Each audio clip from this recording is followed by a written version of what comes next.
Welcome, ladies and gentlemen, to the Unstoppable Pursuit podcast, where we're pushing the limits in business, life, and health. Today, it's episode 27, and we're talking about the wrong attitude toward success, or about success, and it comes from John C. Maxwell, Attitude 101. It'll be in the show notes. You're going to want to get the book. My name's Brian Benson, and next to me, well, he sings Celine Dion in the shower. It's Mr. Mike Stull, and he wrote a book called Dominate Your Day called Dominate Your Day. Check it out on his website, michaelstull.com. Get your copy today. I promise you will want it. There is absolutely not one single thing that can stop you from reaching your goals. That is, unless you come up with something foolish in your head. The most important tool you have is the belief within you that something great will be achieved. Talent, resources, and willpower are all great, but if you do not believe in your heart that you can truly achieve a goal, you will not. Do not be your own roadblock. Instead, be your own breeding ground for greatness. Every day you wake up is an opportunity to become a better you. When you do that, you help and inspire others to be better too. And speaking of inspiring others, check out inspirelink.com. Check it. Dude, that was good, man. I really like that. When you can improve yourself, you can improve others, and that's the biggest thing. That's why we're doing this, right? That's why we're doing this. That's I mean, it's all about that personal dev, with a little entertainment twist. There you go. All right, let's talk about the wrong attitude about success. Let's talk about, I'll read this little first part. I'll try to read out loud for everybody. Mike said he's going to read out loud because I don't like it. All right. Even if you avoid the trap of thinking that success means being like some other person, you might still have the wrong attitude toward success. Many people wrongly equate it with achievement or some sort with arriving at a destination or attaining a goal. Here are several of the most common misconceptions about success. And that's coming straight from Maxwell himself. And the first one, which Mike is going to read, is wealth. And before I get started on reading these, when Brian said that he wanted to go over this for episode 27, I was reading this ahead of time. Like, this hit me like a ton of bricks. It hit me in the chest because I truly am guilty. And there's 5 points that we're going to go over quickly.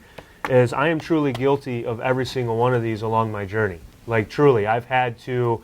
When I was reading these, I was like, wow, I'm so guilty of this, it's not even funny. But as we both have grown wiser along the journey, we're learning that it's not about these things. Success is not solely determined upon these things.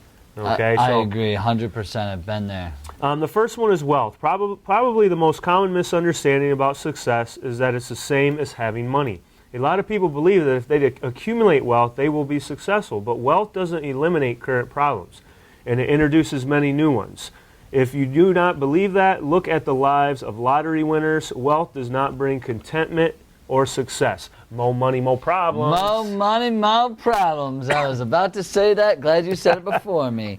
Yes, I think that this is one of the most common misconceptions about success because there are many people that I know that are very successful, but have they accumulated mass amounts of wealth? No, but I think that the real thing about success is it's your own definition at the end of the day. And some people may say having a lot of wealth is success, but I disagree for a lot of reasons. But I think if you follow your passion, like, wealth will come, but it will come in the way that you are able to give back and do the things that you want to do with that wealth, and that's what we always talk about.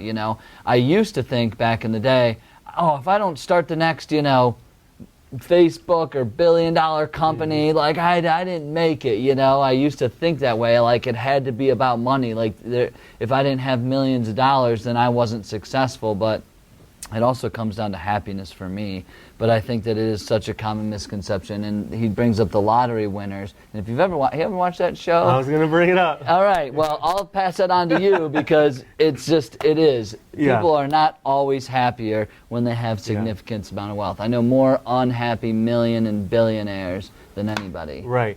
And don't get us wrong, like, I think having money is part of the equation. I mean, in order to, the main principle in business is you have to make more money than you spend. Yeah. You got to be bringing that money in. Now, it's not solely based off of that because, like Brian said, there's a lot of people that have a shit ton of money and they're extremely unhappy. and they may not be really truly impacting people and living a fulfilled life. Yeah. But it's definitely an important equation because, as most entrepreneurs know, including ourselves, things can get very stressful on your journey to trying to be what you would deem successful, especially with the money situation. But quickly, I just wanted to go over, there is that show on TLC called The Curse of the Lottery. And, but there's also the lottery show where people do win a lot of money and they do well with it. But the one that is The Curse of the Lottery, it shows people that they blew through all their money. If they had pre-existing problems, it amplified them. Like a lot of them got into drugs. Not saying if you're going to be a lottery winner, you're going to get into drugs, but it amplified the pre-existing conditions in the circumstances, for a lot of those people. So, just because you win the lottery doesn't mean, one, you know how to maintain that money. People do stupid stuff with money. I've done stupid stuff, impulse decisions and buys in the past too. I'm guilty of that. But, I think it just depends upon what your character is in the person, because again, there's the other show. I was just watching it probably a weekend or two ago of people that won like $5 million and they go on TV and they look at $3 million homes on the show. They end up buying like a $500,000 home because they're like, you know what? It makes more sense for us to do this. We don't want to blow all the money. So it can go either way. No, and I agree with you. And there's a lot of those. My little brother was telling me a story, but just a side story. This guy built, and I can't, I'm not going to say the name, but he's built a massive multi-million-dollar business, and him and my brother were sitting outside, like at his house in Port Royal, which is very, very wealthy part of our town, and wealthiest part probably of the U.S. Yeah, it's actually one of the very. The zip code is, I think, like top 3 to 5 of wealthiest zip codes, and the guy says, Brad, I can buy anything I want. I can go anywhere I want in the world, but I don't feel happy because I don't have somebody to share that with, because he was a single guy, just kind of a playboy. Yeah. But he just put everything he had into his business, and that's a perfect example of somebody who's sitting there like, yeah, he has all the wealth in the world. This guy could fly private if he wants to. That guy could buy a yacht, $50 million yacht, but yet was not so totally happy. So. Or feeling super successure because he didn't have anything to share it with. So, and again, and it's not like everyone that has money is going to feel that way. It could go either or. Yeah.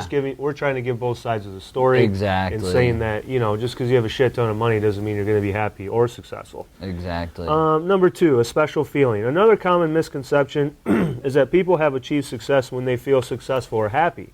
But trying to feel successful is probably even more difficult than trying to become wealthy. The continual search for happiness is a primary reason that so many people are miserable. If you make happiness your goal, you are almost certainly destined to fail. You will be on a continual roller coaster, changing from successful to unsuccessful with every mood change. That's the key point here. Life is uncertain and emotions aren't stable. Happiness simply cannot be relied upon as a measure of success.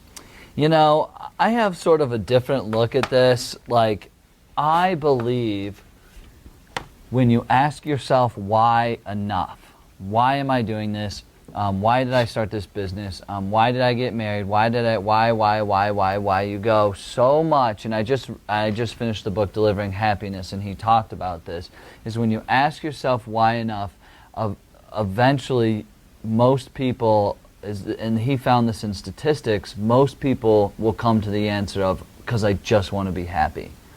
So sometimes I think, instead of going out to think that things are going to make you happy, this special feeling, sometimes I think it starts with happiness. It starts right here. Where you are in your life should be the happiest moment in your life. Mm-hmm. That's just my feeling on it, but maybe you I think that's a good perspective. I mean, I think, and I talked about this off air before we started, was being an entrepreneur, there are many ups and downs, and we've both experienced those ourselves. So, truly, if you were like, well, my happiness is solely based off of my emotions, well, tomorrow might be a shitty day in your entrepreneurial journey. Then you're not going to be happy. So, I see both perspectives on this, but I think you're right, though. I think that the happiness needs to come from what you're passionate about, why you started it, and just living in the moment, and based off of the journey. Like, the journey is like the happiness part. Like,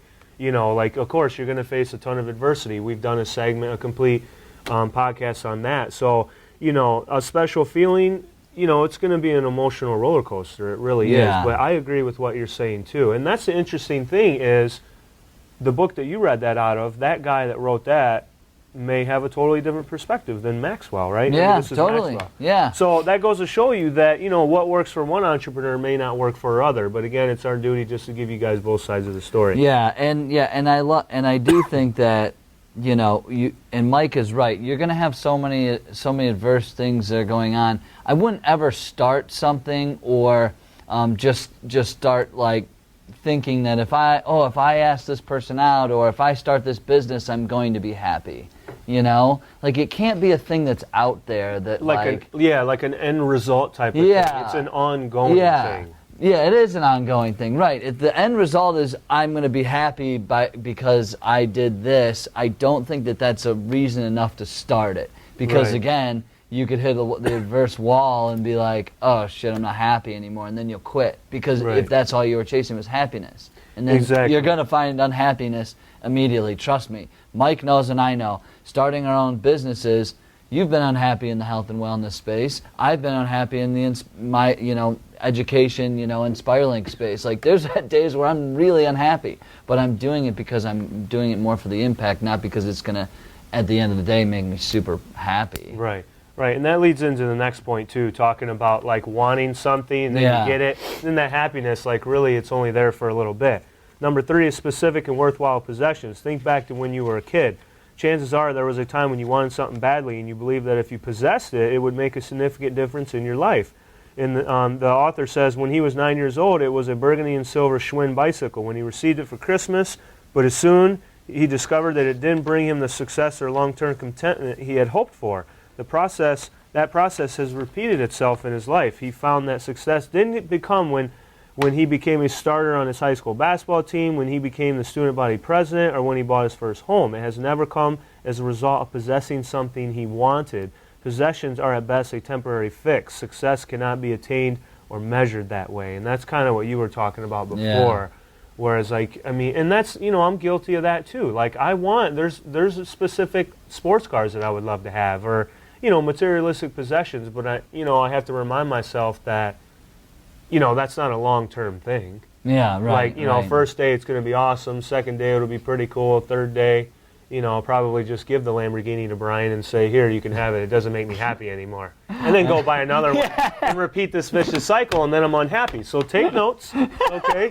Because this is keep buying Lambos and give them to me. This is a big mindset. Brian will have 10 of my Lamborghinis, and I'll just keep buying them and wasting my money. But, I think that you hit the nail on the head with that. It's an ongoing thing. When you want these possessions and whatnot, those give you a little temporary fix, but it's not really sustainable.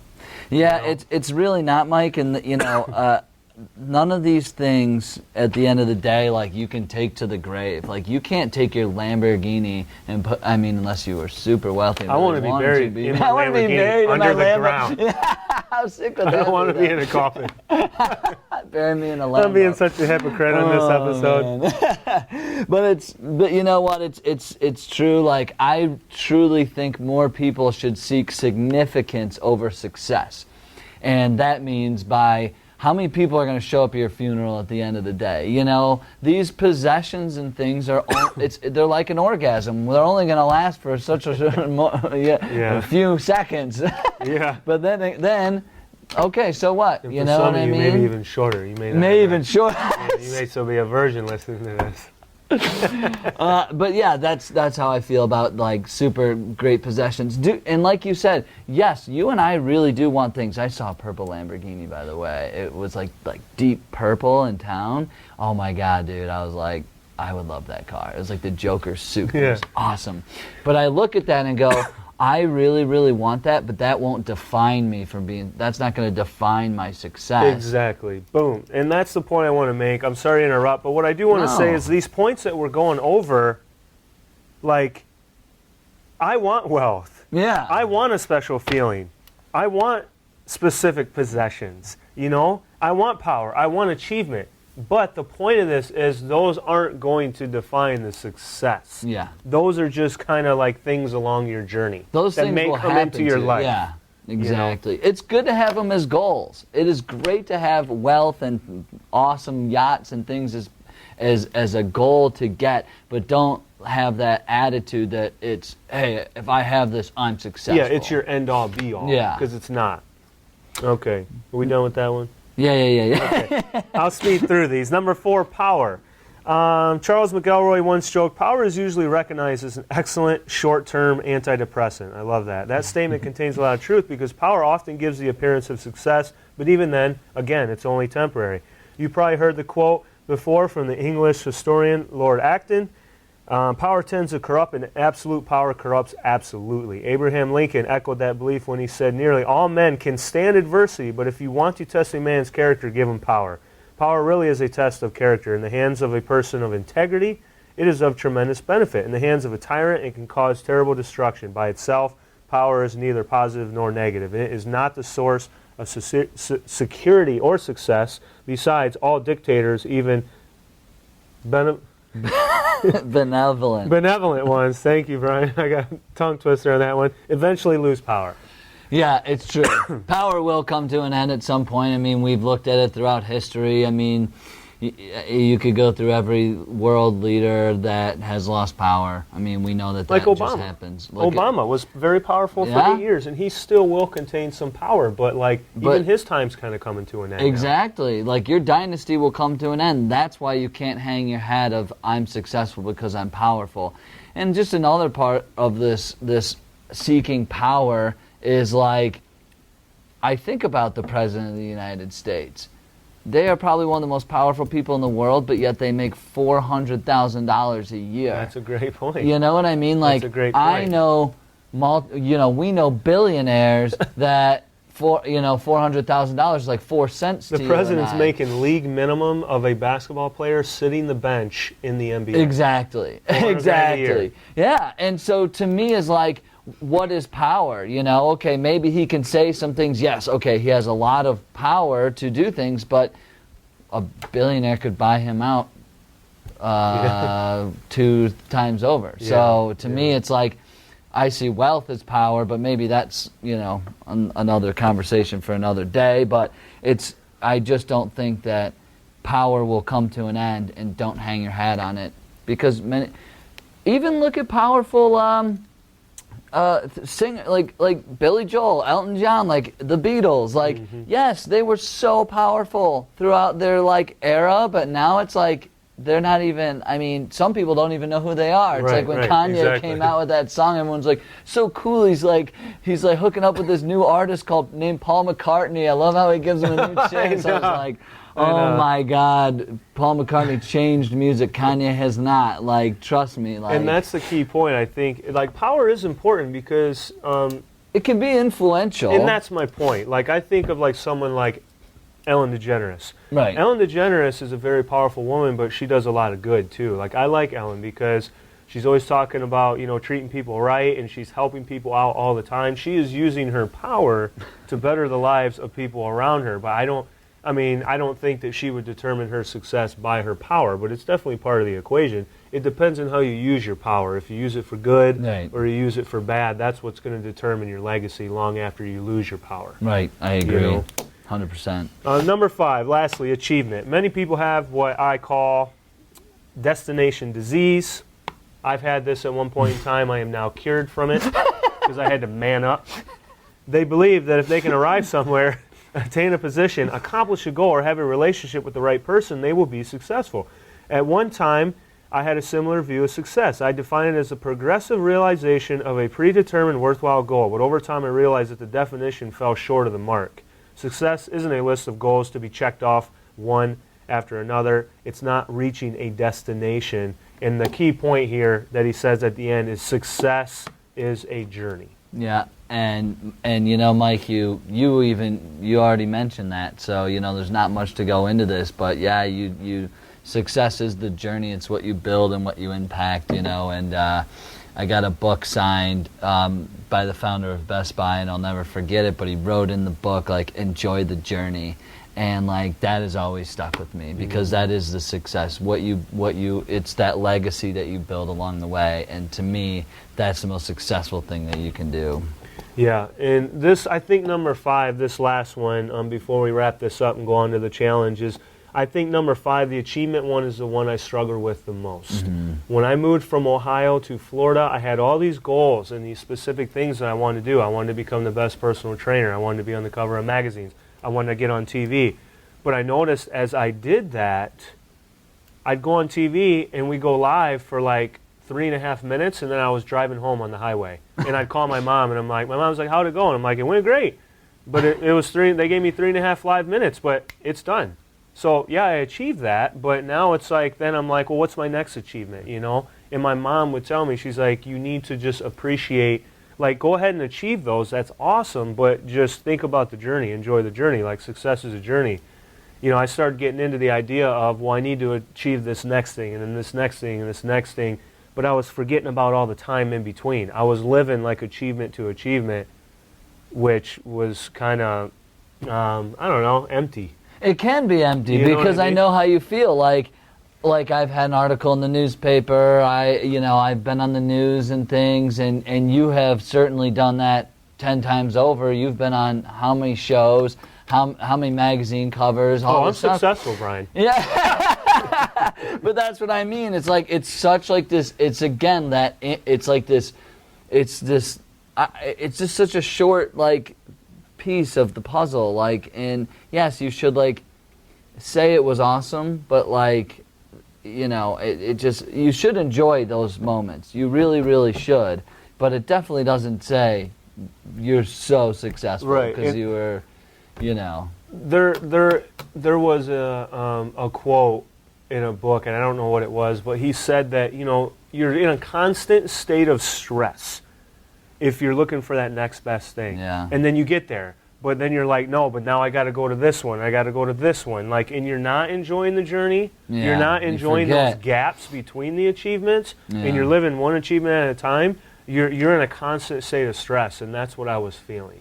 Yeah. Like when I was achieving it. It's good to have goals, and you want to accomplish those, but don't forget about the time in between those goals that bridge those goals together. Like, you know, don't let it be a constant state of stress that you're just living from one achievement to the next. Like, just, you know, and I'm saying this out loud for me right now is just as much for the people that are listening. Yeah. You know? No, and I've read a lot of books and interviewed a lot of people, and actually, believe it or not, the most successful people I've interviewed, when I asked them, like, what was something that, you know, you did, or when you reached something, or you did something great, I would say like 90% of them always go, I really wish we would have celebrated the small wins a lot more. Mm-hmm. I really wish we would have, like, acknowledged when we did something great, because we just kept going and going and going and going, and they weren't totally fulfilled and totally happy and didn't feel like they were successful because they just kept going.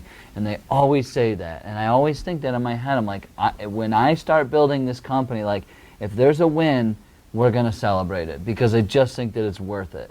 And that makes me think of work hard, play hard. Yeah. Like, because I could picture us, like, celebrating the small victories where we say, dude, every time we accomplish something small, let's go to, like, South Street and grab a beer. Yeah. You know what I mean? Like, every single time. Work hard, play hard. You know what I mean? Like, have that balance. So. Yeah, you definitely do.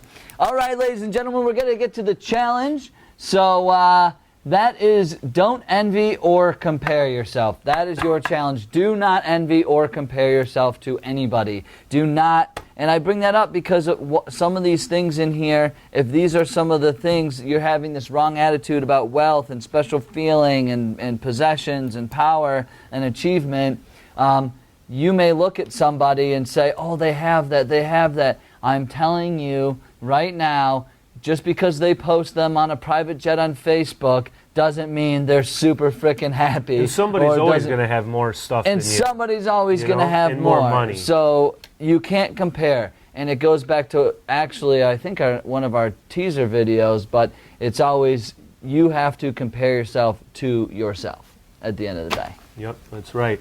And lastly, the health tip. Every day, people, is not going to be a PR day, meaning your personal best. Every time you go into the gym, people think that they're going to be able to increase their resistance, or they're going to, be able to rep out a certain weight more than they did the day before. But that's not really how the human body works. Like, you're going to have your good days in the gym and your bad days. You're going to have your good days eating and your bad days eating. So, one good workout doesn't make you, one good workout doesn't break you. Brian's getting his party hat on already, getting ready to celebrate the weekend coming up. But, yes, you want to try to outdo yourself every single time you go into the gym. Try to push yourself harder than what you did the day before. But let's face it, the human body sometimes may not follow what you think you want to do mentally. So, for example, let's say I bench pressed 225 pounds. I put up 255 the other day. Brian, you're weak. Let's say I bench pressed 225 pounds for 15 times, and then I went in the following week, but I was only able to get it 10. I don't know. I was eating right. I got the right amount of rest, but my body just did not cooperate. Don't let that, deter you from still moving forward and attacking your goals. I 100% agree. I love it. All right, ladies and gentlemen, thank you so much. Thank you, Facebook Live. Thank you, Instagram. Thank you, podcasters. Thank you, YouTubers. Thank you so much to everybody. Please subscribe, rate, and review. Mike's going to try this one more time, baby. Please subscribe, rate, and review, and we'll see you all on the next episode.